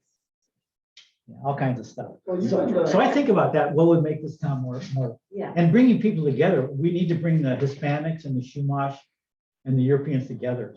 They're still not together enough. We're making progress, but you've been to Boulder, right? yeah, At Pearl Street? yeah, everybody used that. That was the first. It's awesome. Yeah. And it would definitely work to Yeah. make that whole thing work. Yeah, their town was really, apparently was really, because I know a guy who grew up there. I lived there, but he grew up there and he said the town was kind of failing. They did that and just the economy just sparked up. But people want that, and it feels good. If you look at travel logs or anything, there's always squares. When I went with the group of community college teachers, we went to Germany, we did a ride tour and went to some of the old villages, and they all had squares that were just gorgeous, and you just want to be there. There are trees and benches. Probably Central and South America have those too, So they right? all have plazas. Yeah. Right? And they're just And really then they nice sell all places. their, all the local artists Right. come in. And we have some plazas, But the but main square, and then it's like the downtown. Yeah. It's normally it's filled. Yeah. Mhm. But it's social. And again, that goes back to, everybody should have that cultural experience abroad. yeah. And then they bring something back, or they. Yeah, once share you have it something. abroad, then you want to bring it back because it's nice, you know? Mhm. And that's a great thing because you don't have to commit much. You don't have to live with someone else. You can go home to your own house, but if you want to just hang out with townspeople, there's a place to do it. People need options. They don't have to, they shouldn't be railroad one way or another, but I think Santa Barbara is more on its way to becoming a downtown Santa Monica than Patrick Foster's Bohemian Paradise. well, it's up to us, you know? It sounds like it's gonna be up to Rick Kerr, so. Yeah, I know. It's such a beautiful place. I mean, it's It one of the really is. most beautiful places in the world, and why not go all the way with it, you know, and make it just classic? I think, Douglas Family Reserve, or Wilcox, as Yeah, they used to Wilcox. call it. That is for a community place up there that overlooks those islands. Oh my God. So nice. You could do, I mean, it's nice that it's kind of wild now, but along the edge, especially over Henry's, you could do this. You could do sculpture. I was thinking of sculpture with like Shumash canoes and telescopes out. I mean, and then the other one, my favorite one, I write about this stuff because I love it. But the other one is Goleta Beach. It's got the Yeah. university at one end. Yeah. It's got the slough. I mean, it's a beautiful beach. It's a beautiful beach. And you could put a few civic things in there and just make it stellar. Those would be great. Yeah. It could happen. I mean, it's up to us, right? Someone comes up with the idea, gets a lot of people interested, and then they figure out how to pay for it. Mhm. That's the big thing. And the finance could be a lot of labor, free labor by community volunteers. Mhm. And it's not that far away, you know? If we come out of this pandemic, we're kind of bruised from it, but it seems like people want to get out and socialize now. Yeah, I think it jump started everybody to be active in social. But I think, we've got this great Hispanic heritage, and then we've got a Chumash heritage that we kind of ignore. And the Chumash and the Spanish get along okay now because the Chumash have mixed with the Hispanics a lot, but originally they were enemies, right? And we should talk about that, make plays about that. Why not, No reason to hide from all that stuff. Yeah. So anyway, so we'll do Earthship, but then I just want to show you. They had this 5 innovative building ideas, and then they kept going on. Apparently they did one show, and now they have like 10 of them. And of course I downloaded all of them. And we don't have time tonight or any one night, but we'll pick from that. There's a good SIP. There's some things that are already in existence, like SIP, and then there's some new crazy like Lego type wooden. I mean, they're just going nuts out there. So Earthship is part of it's an actual place, or it's a program? It's a way of building. It's a way of Oh, okay. I don't know which one of these is good, but each of these. In here, so you Oh, yeah. can circulate the air. Live demos to announce. Check these guys out too, soloboard.com. yeah. To call it the Wavy House. Mike Reynolds, the owner inventor of Earthship Biotexture, he does like to name all of the homes. So welcome to the Wavy House. All right, so we're gonna start by just entering the drive-in, the garage, I guess. So this is a full two-car garage. Okay. And so we're gonna come on in. There's a better way to make money on Amazon than selling physical products. 3 years ago, I quit my job and God, we don't care. Go get another job. So all of the earth ships, they're made with about 45% recycled material. So you'll see a lot of bottles, cans, and car tires. especially if you come to Taos and see some mid-construction build. But some of this bottle work is very tastefully done, and it kind of acts as almost like a stained glass window, but it's mostly filler for all the walls. So very easy building, and you don't have to purchase as many materials when you have something filling the inside of the wall. Just throw a couple parties, you're good to go, right? Yeah. What's the bottle of choice? What does it seem to be? So blue bottles are like gold. Like a Luna wine or? Yes, so this is actually a very tasteful wall. This is all clear bottles here. But in different homes, all the homes are custom all over the world. So you'll see a lot of different colorful bottle walls. Blue is our favorite. Some of the liquor bottles and wine bottles are preference. Well, come on in. This is the main greenhouse hallway. We like to call it a buffer zone, especially during the winter time. This will hold a little more heat in here so that we're almost tricking the interior space into thinking that this temperature out here is the outside temperature. During the summertime, what we can do to cool this space off a tiny bit is pop some of these windows open. I'm noticing overhead too. Yep, the we've ropes, got the yeah. skylights popped right here. These are all gravity operated skylights. That's And fantastic. so this gets a lot of nice airflow coming in and out of the home. Airflow is obviously key. But when we come into the interior space of the home, you can actually feel quite a temperature shift in here. Oh, And very noticeably. yeah, very noticeable temperature shift. It's a lot cooler in this room. It is close to 90 outside right now. And it's probably, if I were to guess, about 68 to 71 degrees in here. But this home, because it is tapping into the cool earth temperature, this wall back here will stay about a constant 55 to 58 degrees. This is what we call our thermal mass temperature. And this temperature will stay pretty constant all year round. And so whether it's 100 or -30 outside, you've got a constant thermal mass wall, kind of similar to a cave temperature or a basement temperature. Are those returns over there? What are those These are used for? actually cooling tubes. Cooling tubes, all So right. we are in the newest global model Yeah. Earthship. All of the global model Earthships, they have these cooling tubes. Just taking advantage of the cool underground temperatures, yeah. So you can see this goes all the way through the berm of the house. Mhm. So just like a cave or a basement, we do have about 15 to 20 feet of compacted earth behind the Wow, house. that much. Or if you have a natural hillside on your property, you can build right into the hillside and it will tap into that cool earth temperature, and that thermal mass temperature can store itself in the walls. Yeah. But this tube goes all the way through a few tire courses up, because this is a tire wall. So compacted earth tire wall that's earthquake proof, fireproof, no off gassing from the tires. This goes all the way through the berm, that big massive dirt behind the house, and it's open on the other side. So if Screened, I'd imagine, right? yeah, screened in, so no little critters. Rattlesnakes can get in or here, whatever, yeah, rattlesnakes, yeah. we have a lot of those in this area. But all of the air, now, if you have everything vented properly, this cooling tube exposed, my windows to the greenhouse, and also those skylights that we showed you, Yeah. this will act as a natural convection. And so the air will get pulled through and it'll cool down as it travels underground.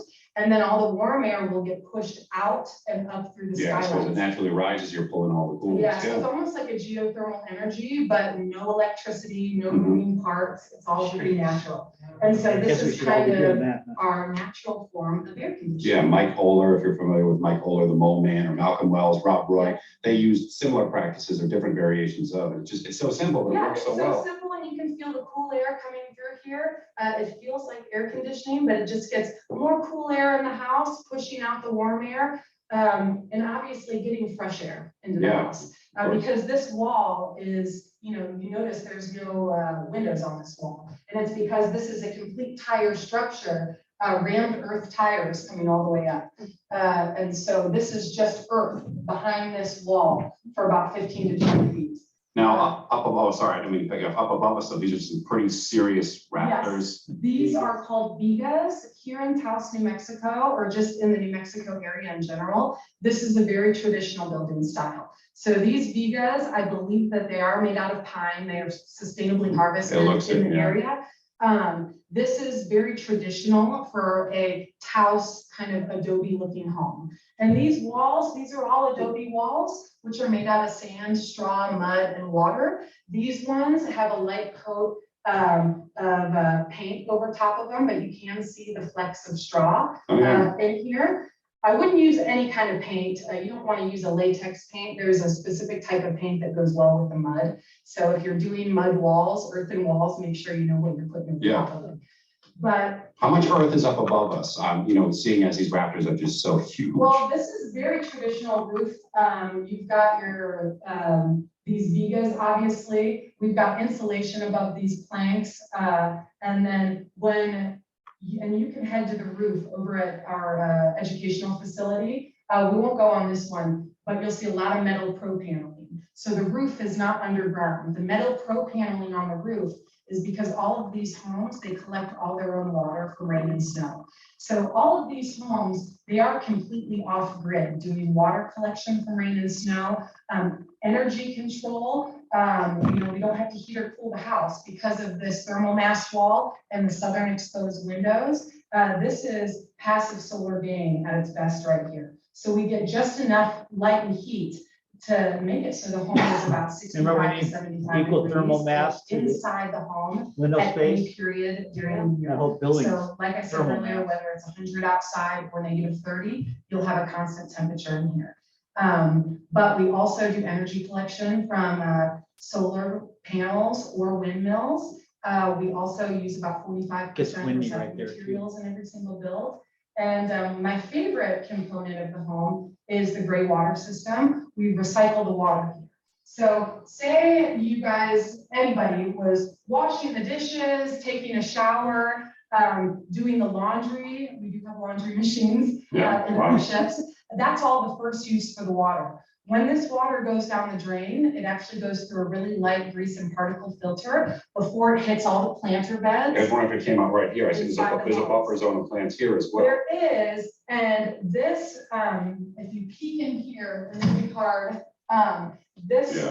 that will be a light grease and particle filter. Oh, wow. So inside there, we just have a really light pantyhose that can catch anything coming out.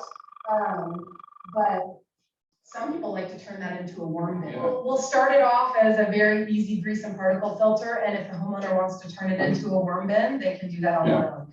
But it goes through a system like that before all the water hits all the planter beds in the home. So the plants, after you take a shower or take a drink of water or run the laundry, the plants get all the second use for the water, and then that gray water gets pumped to the toilet tank.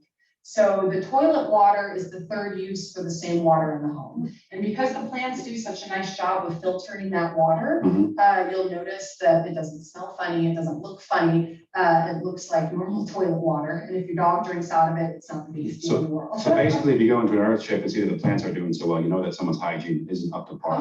They're not showering enough. They're not showering enough. But just because I used the sink as an example, just so everybody knows, the sink water actually goes right to black water, just in case of any food particles that get through. It's mainly the shower, the laundry, all of that water goes right to the plants. After the plants and then the toilet, then that black water goes to a very traditional septic unit outside before it goes to the Blackwater Botanical Cell, AKA all the exterior gardening. So it goes through a leach field outside and empties into a lined planter bed outside is the fourth use for the same water. So those plants really flourish.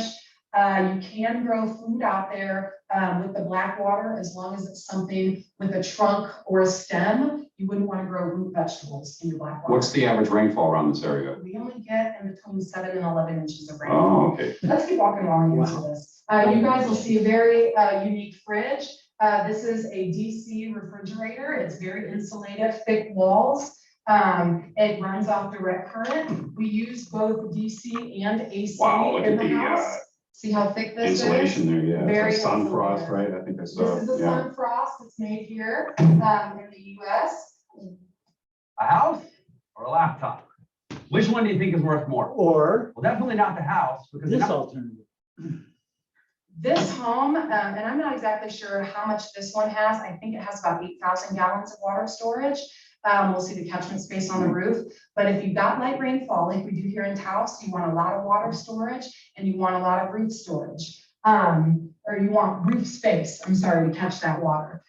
Here's just the Yeah. washer dryer. going Luxurious. through. And these cabinets we were talking about before, they're all handmade. Yeah, these are all These are really, handcrafted. they're simple yet classy. Like, Oh, I yeah. really like the finish. Mike Reynolds, the owner inventor, I mean, this company is really known for beautiful handcrafted cabinets, doors, Even the simple windows. butterfly hinges. Yeah, they're beautiful. And he's also known for the tire walls. That's Yeah. what everyone knows Mike for, is the tire walls. They call him the garbage warrior. Here's bedroom number 1 with a bathroom. This is a very modern bathroom. This one even has a very modern tub. Some of the older earthships have a lot of handcrafted tubs. They look very whimsical. This one's very traditional. But to get back to the water question, since we're standing in the bathroom here, let me get some lights on for you. We're standing in the bathroom here. If we did not use the water 4 times and have so much water storage and large roof spaces, there is a chance that we could run out of water if we would get light rainfall. But the earthship was invented in this area, so there is kind of a rough calculation of how much storage space that you want and how much roof space that you want. But if you were to get 2 inches of rainfall a year, that's when I would be a little concerned. My house has 8,000 gallons of water storage and I never run out. But let's head through the greenhouse to bedroom number 2. And you can see this beautiful floating headboard right here. Mike loves to do these in the homes because it gives a lot of storage space behind the headboard for all your clothes. Oh, So this is kind of the closet for this home, and it's just right behind the headboard. Yeah, just simple open closeting, but it works. Yeah. So we have to go through the greenhouse to get to bedroom number 2. So we'll head back out here. And see more of this beautiful bottle work coming through here. Yeah, the doors too with the like I know, this is- hexagonal tops or yeah. half X tops. This is Mike's, this is his signature look. He does a lot of this, this style of window, door, cabinetry. Nice. But like I work. said, this is a newer model of earthship. So this is a little more streamlined and a little more classy, so to speak. It's nice because it shows the average homeowner that you can live in an off-grid home and still have all your modern amenities and still feel good about how you're living. And let's hop in here. There's another bedroom, or sorry, another bathroom in this. With the more this custom home. shower area. Yeah, this is a custom shower. So unfortunately, I can't get you into one of the older models of earthships, but if you can imagine this shower, but as a handcrafted tub, we do a lot of handcrafted tub with the cans and bottles, and they look like pieces of artwork. Another grease trap over here, I see as well, Yeah. with plants around, kind of Yeah. cool, you could garden while you're going to the bathroom. Yeah. You can see all the storage space in here, more of Mike's. Yeah, it's a heck of a lot of storage. Yeah. Well, there was a point in time where folks, they wanted a little more storage in the earthship. And so since this is one of the newer homes, Mike tried to add as much storage as he could possibly fit. There's a better way to make money on Amazon than selling physical products. 3 years ago, I quit my job and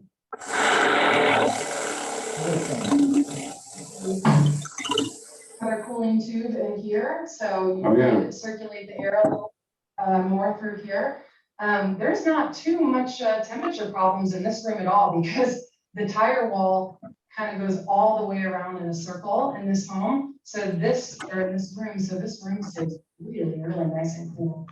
So I usually tour a lot of tiny houses with the beds are about 20 inches wide. This is certainly a different case here. yeah, That's bigger than some of the tiny houses I tour on my YouTube channel. yes. Tiny houses are amazing. I love them. I would like to have one. They're a little more mobile. This is definitely not mobile. Oh, no. These tire walls, I mean. There's a different intention here too. There's a different intention. I mean, these tire walls, they weigh anywhere from 200 to 400 pounds per tire once you compact them. That's why the wall is said to be leak-proof and fireproof and all of this good stuff. But the tiny house, you can take on with you.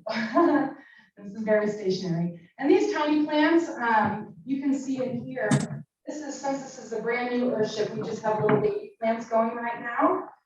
Japanese cucumbers, peppers, tomatoes, figs, we've got mammoth basil, we've got kind of a little bit of everything. Oh, it smells fantastic there as well, I right? This know, place is doesn't great, it? yeah. Yeah. Yeah, thank you so much for the tour too, Ashley. Oh, you're welcome. Appreciate it. Website wise, if they want to find more, why don't you plug that? www.earthshift.com. That website has not only a lot of our information regarding the house, but educational programs that we do here. Cool. So you could do an internship with us or the academy program where you actually do classroom hours, and build on the site with the crew. Hopefully you'll be able to build one of these things by the time your month is done. It's certainly inspiring. I've seen, again, the documentary and have some of the books from Michael Reynolds. Oh, yeah. And thank you for the fantastic tour. It's like you've done this tour before, I'm guessing. Oh, yeah. Once or twice. All right, thanks a lot. Yeah, you're welcome. Bye, guys. Nice, huh?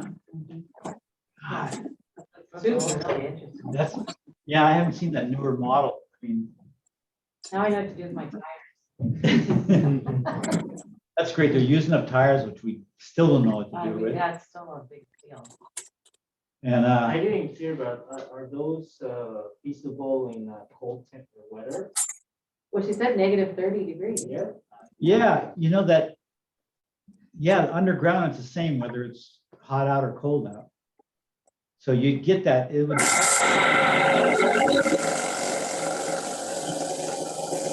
Is somebody in the bathroom?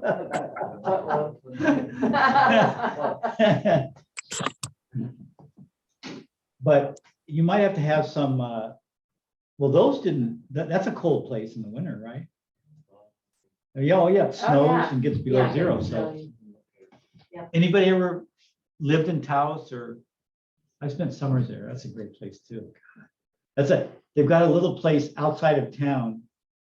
It's a flat area and the city has kind of just made it a no man's land and said, you know, all you alternative hippie types can go out there and build whatever you want. And they built some pretty, you know, Yeah. that's where the airship is. It's a little, that's probably a really nice community, probably interesting people out there too, because they're all.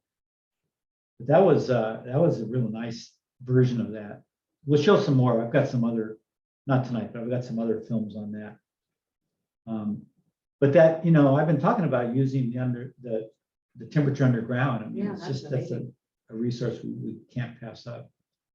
Yeah, Taos gets hot in the summer. It's like, it's high desert, so it probably gets 100 at the worst, which is not, you know, as hot as a lot of places, but, and in the winter it snows, so it's gonna be below freezing. It's, Very little water. yeah, and I said I've had friends above Santa Fe, which is the exact same kind of area, and they live, well, one guy I know lives all year on the water he gets from summer monsoons. He saves it. Yeah. That's Yeah, pretty that's incredible. Yeah, it's really neat. I mean, in the winter, can you not collect snow and turn it to water? You can, it just requires energy. Right? Yeah. Wonder if you can put it in a big area and then just I all think winter the keep question it would there. be if you're storing water, you have to know how to prevent it from freezing. So you'd have to have underground tanks or however. Yeah, but say you just let the snow, and you even could stockpile snow and had a rim around it so that when it melted, it would still be in a tank of some kind. It would fill up pretty fast. If you have a storm. If you live near a city, you shouldn't collect snow, because snow can collect like pollutants. Well, that's true. Yes. Yeah. I know. I knew you'd have to filter it, but you're right. It's probably could be pretty bad. Although that's a pretty rural area there. Yeah. It's interesting, huh? That's a great combination of old, I mean, caves, right? That's where we started in caves. Yeah, those air tubes are amazing. Caves and, you know, that little corridor, the greenhouse. Mhm. I've got, when I went to Europe with those community college teachers in Denmark, the north part of Denmark, they had a building that had those. That's a lot colder up there. And they said that tempered the building all year round. A lot of Alaska homes have a little greenhouse. Yeah, and they, you know, a little quarter around the whole thing, that's pretty simple to do. But that had a lot of ventilation, you know, a lot of ways to ventilate, which is the secret there. Because that can get too hot too, right? In summer, so they just open the windows up or close it off. But that's all passive, that's all free and passive, and they're getting rid of stuff we don't want. So that's a real cradle to cradle operation right there. Yeah. Some people just fall for those earth ships and that, like Diego, you know. Yeah, they're cool. Yeah, some people get really obsessed Yeah, I'm with gonna put it. an earth ship up at Caveat. Yeah, yeah. Really, it'd be easy to do there. I don't know. We should make a field trip to Taos and look at all that stuff. Yeah. That'd be fun, wouldn't it? Well, okay, little Central Lights, would you? Yeah, so we might as well go, because there's only so many videos you can watch, but I got a lot. There, I mean, some of the stuff blows me away of the. They're working, little busy minds and busy hands are working all around the world making new products, a lot of Lego type things going on. Well, there's all the SIPs, right? That make it. Yeah, you should see some of the stuff. They're like wooden with insulation in them and you just pile them on like Lego. Any questions about it? Those are like the hempcrete, I think they call them, right? Yeah. I like hempcrete blocks. I think there's some hempcrete videos in there. Those are awesome. Yeah, I mean, there's 9 videos with each one does 3 or 4. So that's 20 or 30. We won't have time to look at all of them. Well, maybe I'll make a list of what and see what people want to see and we'll just, you know, Bring our popcorn. yeah, we should. Huh? Reminiscing those times when we play with Legos. Would you guys eat popcorn if I brought it at night? Yeah. Because that's what we're gonna, in the next class, we'll do the same thing. We'll look at, well, let's bring popcorn. And what do we drink with popcorn? Beer. Non-alcoholic. I know, popcorn would, beer would be my choice too, but we get in trouble. Well, you get like, you know, Sprite with licorice and straws. Put milk duds in the popcorn. How about some like soda water? That's pretty innocent stuff, right? I can get a big box at Costco for pretty cheap. I'll get some, what kind of popcorn would, you want it fresh or can we do it, can we you just gotta do get solar. bags of it, right? Bags of it would be okay? Sure. Okay, I'll take care of that. Yeah, so let's do that. And then Saturday, we're gonna look at stuff too, so maybe I'll bring some then too. We could do the smaller version of that. Or, you know, you get these tiny little. Yeah, well, you know, that's what I was thinking to do And then with, we could just make little models. I know, really. We'll have the Lego table, the little fan too. A lot of, you know, we should think about, we should evaluate these things, come up with some criteria. The big criteria is going to be mobility. Whether we're getting bombarded by Russian missiles or the food, the local breadbasket that makes all of our food gets too hot or any number of reasons. People are going to be, what's that? Zombies. Zombies, a zombie attack. We're gonna all be zombies. We're going to be moving around a lot more. But it's encouraging to see that Poland can take 2 million people like that. Well, we haven't seen the end of it, but are willing to. That's really, talk about community. That's pretty I damn remember going nice. to these caves in the border of Belgium and France. Yeah, And they have all these art, you know, a lot of artists went in there and they made all these really cool, you know, artisan images in the caves, but the caves were created during World War II. oh wow. All these people were living in these caves. Oh, no kidding. But then now you can To get tour a- them. To get away from the war. To be safe. But now you can tour them and they've had all these amazing murals and art. Yeah, Because now they're creating, you know, something, just a creative space now. right. But you can make these really fun tours in Belgium. Cool. See all the That's, really yeah, that's interesting north too. Art caves. But you know, our ancestors lived in caves a lot because those were really environmentally great. You know, they went in, there was part that was usually underground or far enough in and covered that they were warm or cold as need be. And then with a little fire, you could really, great place to live. Yes, you have to have some vents. We can't go back to caves because there aren't enough. So we can make our own, our Earthship's kind of a cave. That's really cool. You know, they've always had interesting outsides because, you know, you can make those more aesthetic because they don't have to be I go to Teletubby. so functional. So, yeah. I've had students, you know, I took a class, the school I was at in Ojai, and we used to go to the Southwest, and we go there. And I'd have students go back and take the Earthship classes and stuff over the years. Yeah, they really get excited about it. All these places have classes, workshops. It's really great, you know, so you can learn. It's really a, what do you call it? A populist movement, you know? Professionals go away, you know, just people come in and learn how to do these things. I think it's really great. Much more free than, I mean, good God, look at the price of houses anywhere. I mean, Santa Barbara's bad, but you know, unless you go to parts of Texas or. But still, there's a bottom line that's across everywhere. But hundreds of How much it thousands of costs for dollars materials. for a place to live, that's out of whack, you know, we shouldn't be selling for that. What we do is we get better jobs so we can do that, but then we end up working all the time. That's the other thing that the Native Americans said, is you guys work way too much. They said, God, you're working all the time, what the hell is that? So, yeah, that's what we do, to make more money so we can have more expensive houses.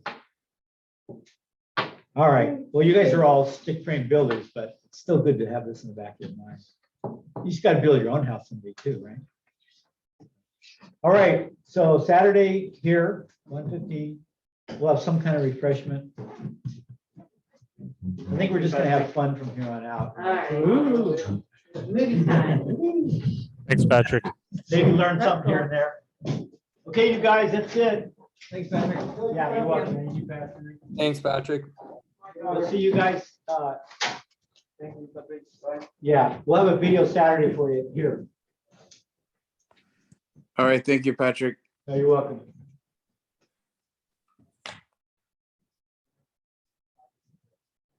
Okay.